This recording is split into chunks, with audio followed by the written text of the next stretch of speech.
हे guys, मैं हूँ Charu. Welcome to law school.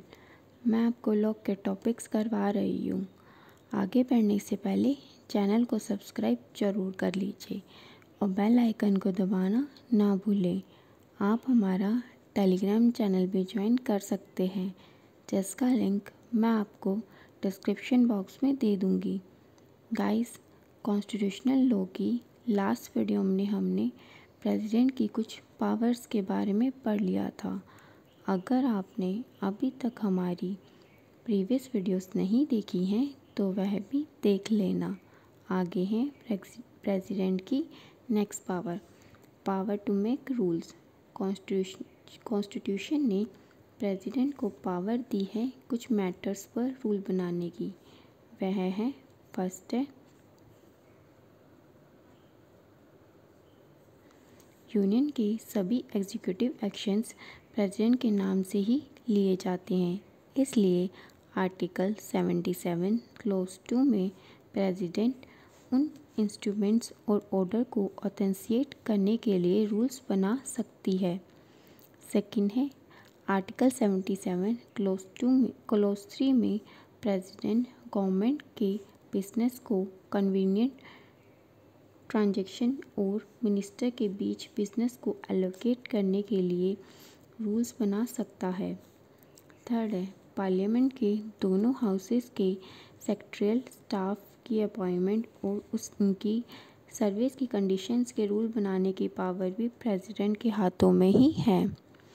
Fourth है आर्टिकल 111 क्लोज 3 में पार्लियामेंट के दोनों हाउसेस की जॉइंट सिटिंग और कम्युनिकेशन के प्रोसीजर के रूल्स बनाने की पावर भी प्रेसिडेंट के पास ही है।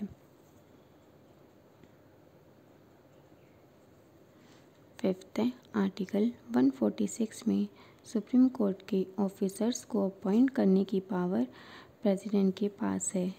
सिक्स्थ है आर्टिकल 145 में सुप्रीम कोर्ट की प्रैक्टिस और प्रोसीजर रिलेटेड रूल्स की पावर्स प्रेसिडेंट के पास है। नेक्स्ट है आर्टिकल 309 में यूनियन पब्लिक सर्विस कमीशन के स्टाफ और मेंबर्स की सर्विसेज की कंडीशंस के रूल्स बनाने की पावर भी प्रेसिडेंट के पास ही है। नेक्स्ट है power to issue ordinance. Ordinance एक टेम्परेरी लॉ होता है जो लॉ की तरह ही इन्फोर्स करवाया जाता है।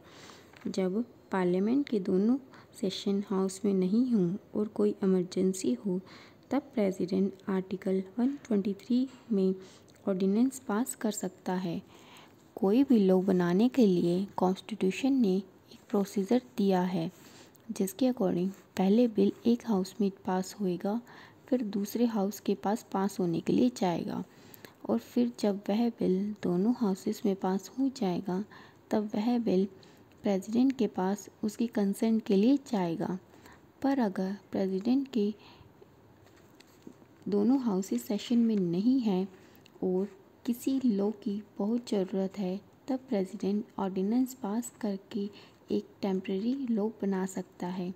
वह ऑर्डिनेंस पार्लियामेंट के दोनों हाउसेस के रीअसेंबल होने के बाद 6 वीक्स के बाद सीज हो जाता है। अगर पार्लियामेंट के दोनों हाउस अलग अलग डेट्स पर रीअसेंबल होते हैं उस केस में वह 6 वीक बाद वाले हाउस के रीअसेंबल डेट में काउंट किए जाएंगे। बिना पार्लियामेंट के अप्रूवल के ऑर्डिनेंस बस 6 वीक तक ही रह सकता है। प्रेसिडेंट एक्सपायरी डेट से पहले भी जब चाहे उस ऑर्डिनेंस को विथड्रॉ कर सकता है। प्रेसिडेंट यह अपनी पावर प्राइम मिनिस्टर और काउंसिल ऑफ मिनिस्टर के एडवाइस पर एक्सरसाइज करता है। ऑर्डिनेंस को कॉन्स्टिट्यूशन अमेंडमेंट करने के लिए यूज़ नहीं किया जा सकता।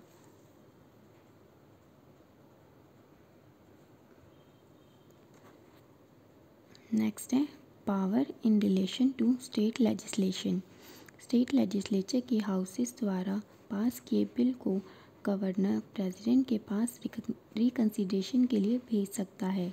आर्टिकल 288 के अकॉर्डिंग स्टेट द्वारा इम्पोज किए टैक्स को स्टेट लेजिस्लेचर बिना प्रेसिडेंट की प्रायर परमिशन के रिमूव नहीं कर सकती।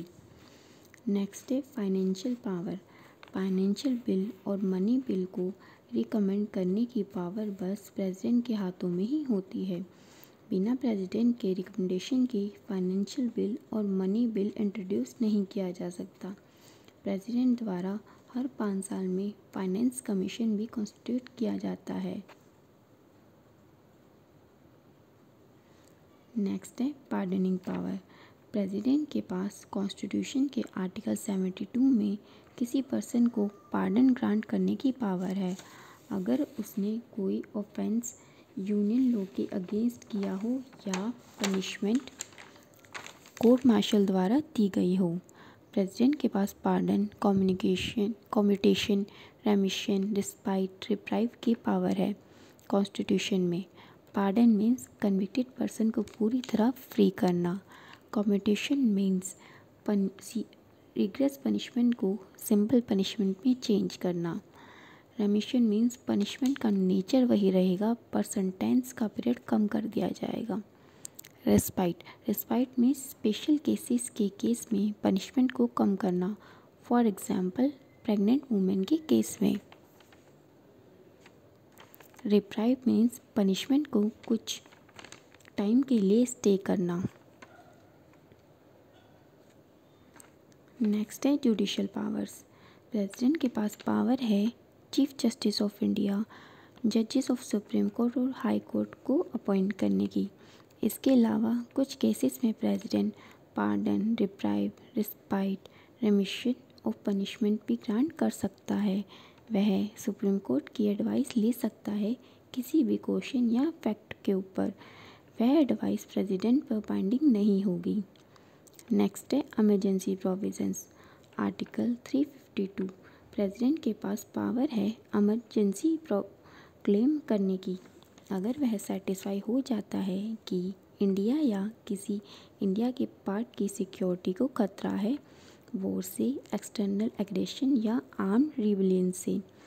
प्रोक्लेमेशन के बाद प्रेसिडेंट ऑर्डर कर सकता है कॉन्स्टिट्यूशन के पार्ट 3 में दिए फंडामेंटल राइट्स की रेमेडी को कुछ टाइम के लिए सस्पेंड करने के लिए, जब तक ये इमरजेंसी की सिचुएशन है।